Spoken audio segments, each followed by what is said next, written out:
الحمد لله رب العالمين، والصلاة والسلام على رسوله الكريم وعلى آله وصحبه أجمعين. أما بعد فأعوذ بالله من الشيطان الرجيم. بسم الله الرحمن الرحيم. يا أيها الذين آمنوا كتب عليكم الصيام كما كتب على الذين من قبلكم لعلكم تتقون. صدق الله العظيم. مبارک ہو مسلمانوں کی پھر ماہ صیام آیا. مبارک ہو مسلمانوں کی پھر ماہ صیام آیا. خدا کی رحمتوں اور برکتوں کا ازدحام آیا. اللہ کا شکر اور اس کا بے انتہا فضل اور احسان ہے کہ اس نے ہم جیسے گنہگاروں کو دوبارہ اپنا رحمت اور مغفرت والا مہینہ عطا فرمایا. اللہ رب العزت ہمیں اس کی قدر کرنے والا بنائے. یہ مہینہ اللہ کا مہمان ہے جو ہمارے درمیان تشریف لایا. اللہ کے نبی کا ارشاد ہے شعبان شہری و رمضان شہر اللہ. شعبان اللہ کا مہینہ ہے، شعبان میرا مہینہ ہے، اور رمضان اللہ کا مہینہ ہے. یہ اللہ کا معزز مہمان ہے جو ہمارے درمیان تشریف لایا ہے. اور مہمانوں کی قدر کرنا یہ میزبان کی ذمہ داری ہے. آپ کے گھر کوئی مہمان آتا ہے تو آپ اس کے لیے خاطر تواضع کریں. کوئی کتنا ہی غریب ہوتا ہے لیکن اچھے سے اچھا کرنے کی کوشش کرتا ہے. یہ اللہ کا مہمان ہے. یہ ہم سے کیا چاہتا ہے؟ یہ ہم سے یہ چاہتا ہے کہ ہم روزہ رکھیں تو سارے اعضاء کا رکھیں. روزہ نام صرف صبح سے شام تک بھوکا پیاسا رہنے کا نہیں ہے، بلکہ روزہ نام ہے حرام سے رک جانے کا، گناہوں سے بچ جانے کا. آنکھوں کا بھی روزہ ہے، غلط جگہ ہماری آنکھ نہ دیکھے. کان کا بھی روزہ ہے، ہمارا کان غلط چیز کو نہ سنے، گانے کو نہ سنے، میوزک کو نہ سنے. دل کا بھی روزہ ہے کہ دل کے اندر غلط چیز کو نہ لائے. انسان سوچے نہ بیٹھ کر کے، آ جائے. آنا منع نہیں ہے، لانا منع. بیٹھ کر کے پلاننگ کرے کہ کیسے جائیں ملیں گرل فرینڈ سے، یہ منع، یہ حرام. کیونکہ آپ باقاعدہ پلاننگ کر رہے ہیں اور آ گیا کسی کا خیال، فوراً لا حول پڑھ لیجئے، استغفر اللہ، اللہ سے معافی مانگیے. بات سمجھ میں آ رہی؟ کچھ لوگ کہتے ہیں ارے مفتی صاحب دل پر کس کا بس چلتا ہے.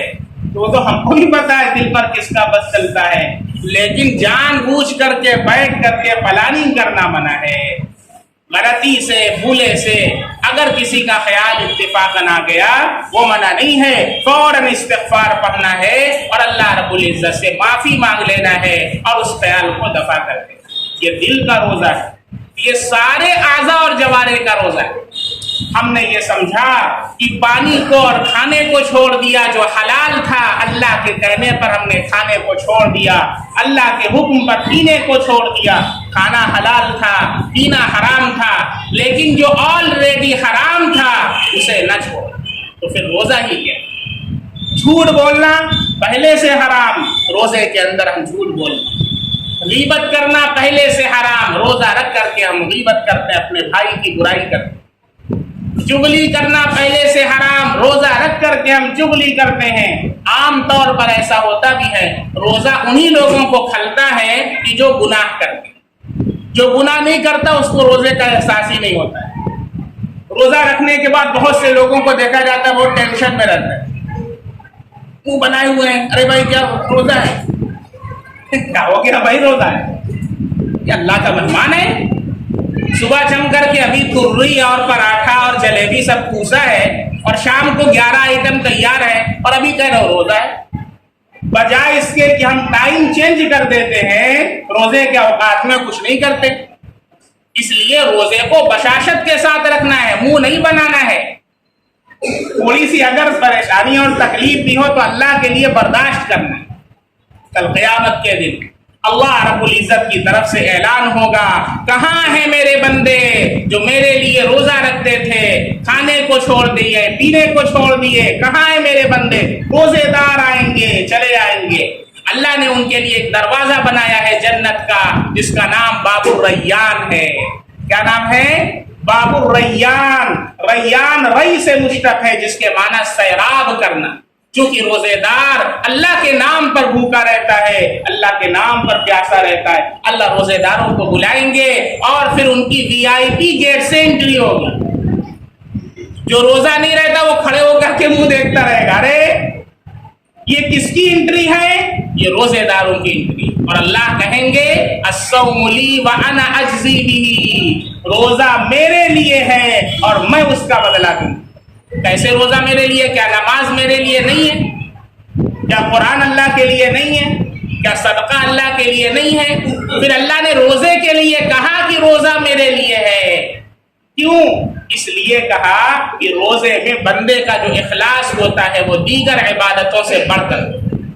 آپ بند کمرے میں ہیں, کوئی نہیں دیکھ رہا, شدت کی پیاس لگی ہوئی ہے, فریز آپ کے کمرے میں ہے, اس کے اندر روح افزا بھی رکھا ہوا ہے, اس میں ٹھنڈا پانی بھی رکھا ہوا ہے, اور اس میں شربت بھی ہے, اور اس میں کولڈ ڈرنک بھی ہے, اور لسی بھی ہے, سارے آئٹمس موجود ہیں, کوئی نہیں دیکھنے والا ہے. بتائیں کوئی مسلمان ہوگا کہ جو فریز کھول کر کے دھیرے سے پانی پی لے, شربت روح افزا کا پی لے؟ کیوں نہیں پیے گا؟ کوئی دیکھے نہ دیکھے, میرا اللہ دیکھے. یہ ایمان جو ہمیں روزے کے اندر اللہ رب العزت کے اوپر ہے, یہ ہر جگہ پر اپنے ایمان کو بنانا ہے. نماز پڑھے, کوئی دیکھے نہ دیکھے, اللہ دیکھ رہا ہے. تو نماز کس کے لیے؟ اللہ کے لیے. صدقہ کوئی دیکھے نہ دیکھے, اللہ دیکھ رہا ہے. کس کے لیے؟ اللہ کے لیے. گناہ کا وقت ہے, رضائی کے اندر گناہ کر رہے ہیں, تو پھر اس کا استحضار کریں کہ میرا اللہ دیکھ رہا ہے. کہ اگر یہ استحضار ہر مسلمان اپنے دل میں پیدا کر لے تو سارے گناہوں سے اللہ اسے بچائے. یہ روزہ ہمیں تعلیم دیتا ہے کہ میرا اللہ ہر جگہ ہے اور ہر چیز کو دیکھ رہا ہے. اگر تو ایک ہے دوسرا اللہ ہے, تو دو ہے تیسرا اللہ ہے, تو تین ہے چوتھا اللہ ہے. تیرے ہر عمل کو دیکھ رہا ہے اور اس کی جزا یا سزا تجھے دے گا. اس کا احتساب ہر وقت اپنے ذہن کے اندر مستحضر رکھنا. اسی طریقے سے اللہ تعالیٰ نے کہا روزہ میرے لیے ہے, چونکہ روزے کے اندر بندہ اللہ کے لیے خالص روزے کو کرتا ہے, اللہ کے لیے اخلاص کے ساتھ رکھتا ہے, تو اللہ نے کہا میں اس کا بدلہ دوں گا. اب اللہ کیا بدلہ دیں گے کسی کو نہیں معلوم, صرف اللہ کو معلوم. بتائیں اگر کسی کو ابھی CM سے کوئی ایوارڈ مل جاتا ہے, PM سے کوئی انعام مل گیا, یا اسکول ہی میں پرنسپل سے بچے کو مل گیا, تو بچہ کتنا خوش ہوتا ہے, آج تو مجھے پرنسپل سر نے انعام دیا ہے. ذرا سوچیں کہ جس وقت آدم علیہ السلام سے لے کر قیامت تک کے انسان, انبیاء, شہداء, اولیاء, سارے صحابہ جمع ہوں گے, اللہ کی طرف سے ہمیں انعام دیا جائے گا. کتنا بڑا اعزاز ہے, اس سے بڑھ کر کے کوئی اعزاز نہیں ہو سکتا, اس سے بڑھ کر کے کوئی مقام نہیں ہو سکتا کہ اللہ ہمیں بلا کر اپنی طرف سے انعام دیں گے, گفٹ دیں گے. کیا دیں گے وہ اللہ جانتا ہے.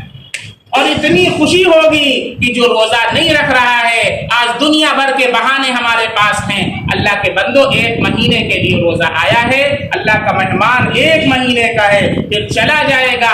اگلے سال پتہ نہیں کس کو ملتا ہے کس کو نہیں ملتا ہے. اس لیے اللہ کے واسطے اس کی قدر کر, روزے کو نہ چھوڑو. اللہ کے واسطے اپنے دکان کے کام کو آگے پیچھے کر لو, اپنے کاروبار کو تھوڑا آگے پیچھے کر لو, تھوڑا سا اٹھنا بیٹھنا کم کر لو, لیکن اللہ کے مہمان کی قدر کرو. روزے کے اندر کوئی کوتاہی نہ کرو. ہاں اگر کوئی عذر والا ہے, بیمار ہے, سفر پر ہے, اللہ نے اسے رخصت دی. اللہ کی طرف سے تو ویسے ہی رخصت ہے, لیکن ہٹے کٹے ہوتے ہوئے پھر بھی ہم جان بوجھ کر کے روزہ چھوڑتے ہیں. میرے نبی نے فرمایا من افطر صوما, جس نے ایک روزے کو افطار کر دیا بغیر کسی مجبوری کے چھوڑ دیا, پوری زندگی بھی اگر وہ روزہ رکھے تو اس ایک روزے کے برابر نہیں ہو سکتی. یا رمضان کا پورے سال آپ روزہ رکھیں، ایک روزہ رمضان کا چھوڑ دیا ہے، پورے سال کا روزہ مل کر کے اس ایک روزے کے کمپٹیشن میں نہیں آ سکتا۔ یہ فضیلت اللہ نے عطا فرمائی ہے، ہم اسے چھوڑ دیں۔ اس لیے نیت کرو میرے بھائیوں، نیت کرو میرے دوستوں کہ آج کے بعد سے انشاءاللہ ہم کوئی روزہ نہیں چھوڑیں گے۔ جان جاتی ہے چلی جائے، اللہ کے حکم کے اوپر جانا ہے، ایک دن ویسے بھی مرنا ہے، اور کوئی مرتا ورتا نہیں۔ الحمدللہ شوق ہے، 6 سال کے بچے میرے یہاں پڑھنے آتے ہیں، 7 سال کے بچے، 6 سال کے بچے روزہ رکھتے ہیں، لیکن اللہ کی طرف سے توفیق نہیں ہے۔ 40 سال کا 35 سال کا نوجوان ہے، ہٹا کٹا ہے، روزہ نہیں رکھتا ہے۔ اور کتنے لوگ تو یہ بھی کہتے ہیں روزہ وہ رکھے جس کے پاس کھانے کو نہ ہو۔ نعوذ باللہ، شرکیہ جملہ ہے، شرکیہ جملہ ہے، اسلام سے انسان خارج ہو جاتا ہے ایسا جملہ ہے۔ اس لیے میرے بھائی رمضان کی قدر کرو اور روزے کا اہتمام کرو۔ اسی طریقے سے تراویح یہ خصوصی اسپیشل اللہ نے عبادت رمضان کی دی ہے، جس کے اندر بھی بعض لوگوں کو دیکھا جاتا ہے 5 دن کی 6 دن کی تراویح پڑھ لیتے ہیں اور پھر پورے رمضان تراویح چھوڑ دیتے ہیں۔ میرے بھائی اللہ کا یہ مہمان ہمارے پاس آیا ہے، 2 چیزوں کے عوض اللہ نے مغفرت کا وعدہ کیا ہے، روزہ اور تراویح۔ پورے مہینے چاند دیکھ کر کے روزہ رکھنا ہے، چاند دیکھ کر کے ختم کرنا ہے۔ اگر آپ پڑھ بھی لیتے ہیں کہیں 5 دن کی 6 دن کی، اس کے بعد بھی تراویح آپ کو ہر روز پڑھنا ہے، چاہے اپنے گھر پر پڑھیں۔ اور بہتر تو یہ ہے کہ آپ مسجد کے اندر امام صاحب کے پیچھے پڑھیں تاکہ جماعت کا بھی ثواب ملے۔ اور اہتمام یہ کیا کریں، اگر آپ کو کوئی جلدی نہیں ہے، کہیں فلائٹ سے سفر نہیں کرنا ہے، آپ اڈانی امبانی نہیں بن گئے ہیں، تو آپ پورے مہینہ تراویح پڑھیے قرآن۔ یہ جو جلدی بازی والی تراویح ہے، پڑھنے والے کو بھی ثواب نہیں ملتا ہے، سننے والے کو بھی ثواب نہیں ملتا ہے، قرآن لعنت کرتا ہے ایسے لوگ۔ اللہ کے واسطے یہ رواج اپنے معاشرے سے ختم کیجئے اور سنت کے مطابق اطمینان کے ساتھ حرم کے اندر دیکھیں تراویح ہوتی ہے۔ 12.25 تراویح کتنے گھنٹے میں؟ 3.25 گھنٹے، 12.25 تراویح 3.25 گھنٹے میں۔ یہاں تو اگر 1.5 پارا 2 پارا 1 گھنٹہ 1.25 گھنٹہ سے زیادہ لگ گیا تو لوگ گھڑی دیکھنے لگتے ہیں۔ پہلے دن گھڑی دیکھا کتنے بجے ختم ہوئی تراویح؟ آج تو 9:50۔ اگر دوسرے دن 9:53 ہو گیا تو ہم لوگ کہنے لگتے ہیں کہ آج امام صاحب لگ رہا ہے ڈھیلے ہو گئے، امام صاحب ڈھیلے ہو گئے۔ ارے اللہ کے بندو، اللہ کا شکر ادا کرو کہ اللہ نے 3 منٹ آج تیری پیشانی کو اپنے سجدے کے لیے قبول کر۔ اس پر افسوس کرتے، 1 مہینہ رمضان کا ملا ہے، اس میں تراویح صحابہ کرام کو جب اللہ کے نبی نے تراویح پڑھائی، پوری رات صحابہ تراویح، یہ شوق صحابہ کے اندر۔ جب لوگوں نے سنا کہ اللہ کے نبی نے تراویح پڑھائی، تراویح پڑھا رہے ہیں، پورے مدینے کی مسجد بھر گئی، باہر تک صفیں بچھی ہوئی۔ یہ شوق صحابہ کے اندر، یہ طلب صحابہ کے اندر، پوری رات جو ہے وہ اللہ کی عبادت کے اندر گزار رہے ہیں۔ آج 1 گھنٹہ 1.25 گھنٹہ 1.5 گھنٹہ تراویح پڑھنا ہمارے لیے بھاری ہوتا ہے۔ میرے بھائی اسے بھاری نہ سمجھو، اللہ کے نبی کا ارشاد ہے، من صام رمضان ایمانا واحتسابا من قام رمضان ایمانا واحتسابا غفر له ما تقدم من ذنبه۔ جو شخص رمضان کا روزہ اور تراویح پڑھتا ہے ثواب کے ساتھ، ایمان کے ساتھ اور ثواب کی نیت سے، اللہ اس کے پچھلے گناہوں کو معاف کر دے۔ یہ اللہ کی طرف سے ہمارے لیے گارنٹی ہے، اس لیے اسے بوجھ نہ سمجھیں۔ رمضان کے کچھ موٹے مسائل ہیں، بہت سارے حضرات بار بار سوال کر رہے ہیں۔ فار ایگزامپل، رمضان کے روزے میں بہت سے لوگ یہ سوچتے ہیں، بار بار تھوکتے ہیں، جس کو دیکھو بار بار تھوک رہا ہے۔ کیوں؟ وہ سمجھتے ہیں کہ اگر تھوک گھونٹ لیا تو روزہ ٹوٹ جائے گا۔ تو مسئلہ اچھی طرح سمجھ لیں، بار بار تھوکنے سے روزہ مکروہ ہو جائے گا۔ بار بار جو پچ کر رہے ہیں اس سے روزہ مکروہ ہو جائے گا۔ کیا کریں؟ ارے تھوک آ گیا، تھوک کو اندر کر لیں، تھوک سے روزہ نہیں ٹوٹتا ہے۔ باہر سے کوئی چیز اندر لے جائیں گے اس سے روزہ ٹوٹے گا۔ اس سلسلے میں ایک رول اور اصول سمجھ لیں، کن چیزوں سے روزہ ٹوٹے گا، کن چیزوں سے نہیں ٹوٹے گا۔ اس سلسلے میں ایک اصول اور بنیادی چیز آپ یہ سمجھ لیں کہ جو قدرتی سوراخ ہیں ہمارے جسم باڈی کے اندر، قدرتی فطری مطلب نیچرلی، جیسے ناک ہے، کان ہے، منہ ہے، یہ ساری چیزیں قدرتی ہیں۔ اس کے ذریعے سے اگر باہر سے کوئی چیز اندر داخل کی جائے اور وہ اندر چلی جائے تو روزہ ٹوٹتا ہے۔ اب اس سے مسئلہ سمجھ میں آ گیا۔ اگر کوئی انجیکشن لگوا رہا ہے تو اس سے روزہ نہیں ٹوٹے گا، کوئی انجیکشن لگوا رہا ہے تو اس سے روزہ نہیں ٹوٹے گا۔ کیوں؟ اس لیے کہ وہ قدرتی سوراخ سے اندر نہیں گیا ہے۔ بات سمجھ میں آ گئی؟ اسی طریقے سے اگر کوئی بلڈ چڑھوا رہا ضرورت ہے، جان بوجھ کر کے طاقت حاصل کرنے کے لیے انجیکشن لگوانا مکروہ، طاقت حاصل کرنے کے لیے گلوکوز چڑھوانا مکروہ، لیکن ضرورت ہے، کوئی بیمار ہے اور ڈاکٹر نے اسے ریکمینڈ کیا ہے اور ڈاکٹر اسے انجیکشن لگا رہا ہے بیماری کی وجہ سے اور وہ روزے سے ہے تو روزہ نہیں ٹوٹے گا۔ گلوکوز چڑھا رہا ہے تو اس سے روزہ نہیں ٹوٹے گا۔ اسی طریقے سے بلڈ کی ضرورت پڑ گئی اور بلڈ چڑھوا رہا ہے تو اس سے روزہ نہیں ٹوٹے گا۔ اسی طریقے سے اگر کسی کو بلڈ دینا پڑ گیا روزے کی حالت میں، کسی کو ضرورت آ گئی کہ بلڈ دینے کی ضرورت ہے، آپ نے اپنا بلڈ دے دیا تو اس سے روزہ نہیں ٹوٹے گا۔ قے کا مسئلہ ہے، الٹی کا، بہت سے حضرات سوال کرتے ہیں الٹی ہو گئی تو کیا ہو جائے گا؟ روزہ ٹوٹ جائے گا۔ اس لیے ایک صورت میں صرف ٹوٹے گا، 3-4 صورتیں ہیں، اس کو اچھی طرح سمجھ لیں۔ بس لاسٹ 5 منٹ ہو گیا، 4 صورتیں، ٹھیک ہے؟ دیکھیے الٹی جو ہوگی اس کی 2 صورت ہے، یا تو منہ بھر کر کے ہوگی یا اس سے کم ہوگی۔ یہ بات سمجھ میں آ گئی؟ 2 صورت ہو گئی۔ 2 صورت اور ہے، یا تو جان بوجھ کر کے کرے گا یا خود بخود ہو جائے گی۔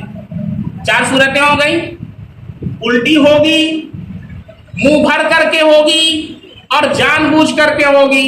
الٹی منہ بھر کر کے ہے لیکن خود بخود ہو گئی، الٹی منہ بھر سے کم ہے، جان بوجھ کر کے ہے، الٹی منہ بھر سے کم ہے لیکن اپنے سے آگے۔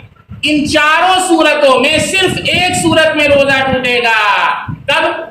جب منہ بھر کے الٹی کرے اور جان بوجھ کر کے عمدن کرے گا تب روزہ ٹوٹے گا، باقی اور کسی صورت میں روزہ نہیں ٹوٹے گا۔ تھوڑی سی الٹی آ گئی اس سے روزہ نہیں ٹوٹے گا، جان بوجھ کر کے کیا، تھوڑی سی کیا، اس سے بھی روزہ نہیں ٹوٹے گا۔ بھولے سے، غلطی سے خود بخود قے آ گئی اور پورے منہ بھر کر کے آ گئی، اس سے بھی روزہ نہیں ٹوٹے گا۔ اسی طریقے سے ڈرپ لگوانا، بہت سارے مسائل میں نوٹ کیا تھا، پرفیوم یا عطر لگانا، اس سے بھی روزہ نہیں ٹوٹے گا۔ بال پر، سر پر تیل لگانا، اس سے بھی روزہ نہیں ٹوٹے گا۔ آنکھ میں دوا ڈالنے سے بھی روزہ نہیں ٹوٹے گا۔ سرما لگانے سے بھی روزہ نہیں ٹوٹے گا۔ ہاں، سگریٹ اور تمباکو نوشی اگر کوئی کرے گا تو روزہ ٹوٹ جائے گا۔ بہت سے لوگوں کا ہونٹ سوکھ جاتا ہے تو ویسلین لگا لیا، لگا سکتے ہیں، لیکن اس کا خیال رکھے کہ بعض مرتبہ ایسے کرتے ہیں، لگانے کے بعد ایسے کرتے ہیں، تو اگر ہم نے ایسے کیا اور اس کے ذرات منہ کے اندر چلے گئے اور اس کو ہم نے پھر تھوک کے ذریعے سے اندر گھونٹ لیا تو اب روزہ ٹوٹ جائے گا، اور صرف اوپر ویسلین ہے تو اس سے روزہ نہیں ٹوٹے گا۔ یہی مسئلہ لپسٹک کا عورتوں کو بھی بتا دیجیے گا۔ تو اس لیے روزے میں کیا ضرورت ہے بہت لپسٹک لگانے کی؟ ہاں، رات میں سوتے وقت ویسلین لگا لیا کیجیے، ہونٹ آپ کا گلابی ہو جائے گا اور پریشانی بھی نہیں ہوں گے انشاءاللہ، روزے پر بھی کوئی مسئلہ نہیں ہوگا۔ اور بہت سارے مسائل ہیں، جس کا جو بھی مسئلہ ہو پرسنل پر وہ معلوم کر سکتے ہیں، انشاءاللہ اس کا جواب دیا جائے گا۔ اللہ رب العزت ہم سب لوگوں کے رمضان کو، ہم سب کو رمضان کے فیوض و برکات سے مالا مال فرمائے۔ اللہ ہمارے روزوں کو اور تراویح کو قبول فرمائے، اور اللہ ہم سب کو رمضان کی قدر کر کے رمضان کے اندر تقوی حاصل کرنے والا بنا دے۔ وآخر دعوانا الحمدللہ رب العالمین۔